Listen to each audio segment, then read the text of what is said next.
सत्ता के भूखे लोगों को गणेश पूजा से परेशानी हो रही है।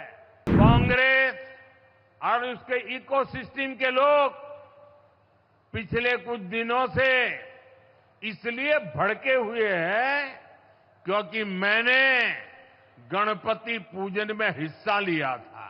इन लोगों ने भगवान गणेश की प्रतिमा को ही सलाखों के पीछे डाल दिया। आज के इस अहम दिन हमें उन चुनौतियों पर भी ध्यान देना है जो देश को पीछे धकेलने में जुटी है। आज जब हम गणपति बप्पा को विदाई दे रहे हैं तो मैं एक विषय इसी से जुड़ा उठा रहा हूं। गणेश उत्सव हमारे देश के लिए केवल एक आस्था का पर्व ही नहीं है। गणेश उत्सव ने हमारे देश की आजादी में भी बहुत बड़ी भूमिका निभाई थी। जब सत्ता की भूख में अंग्रेज देश को बांटने में लगे थे, देश को जातियों के नाम पर लड़वाना, समाज में जहर घोलना, बांटो और राज करो, ये अंग्रेजों का हथियार बन गया था। तब लोकमान्य तिलक ने गणेश उत्सव के सार्वजनिक आयोजनों के जरिए भारत की आत्मा को जगाया था।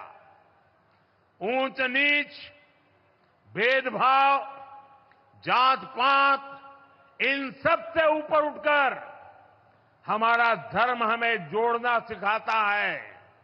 गणेश उत्सव इसका प्रतीक बन गया था। आज भी जब गणेश उत्सव होता है, हर कोई उसमें शामिल होता है। कोई भेद नहीं, कोई फर्क नहीं। पूरा समाज एक शक्ति बन करके, एक सामर्थ्यवान बन करके खड़ा होता है। भाई और बहनों, बांटो और राज करो की नीति पर चलने वाले अंग्रेजों की नजरों में उस समय भी गणेश उत्सव खटकता था। आज भी समाज को बांटने और तोड़ने में लगे सत्ता के भूखे लोगों को गणेश पूजा से परेशानी हो रही है। आपने देखा होगा, कांग्रेस और उसके इकोसिस्टम के लोग पिछले कुछ दिनों से इसलिए भड़के हुए हैं क्योंकि मैंने गणपति पूजन में हिस्सा लिया था। और तो और कर्नाटका में जहां इनकी सरकार है, वहां तो इन लोगों ने और भी बड़ा अपराध किया।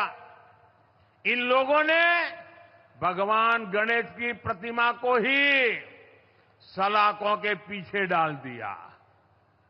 पूरा देश उन तस्वीरों से विचलित हो गया।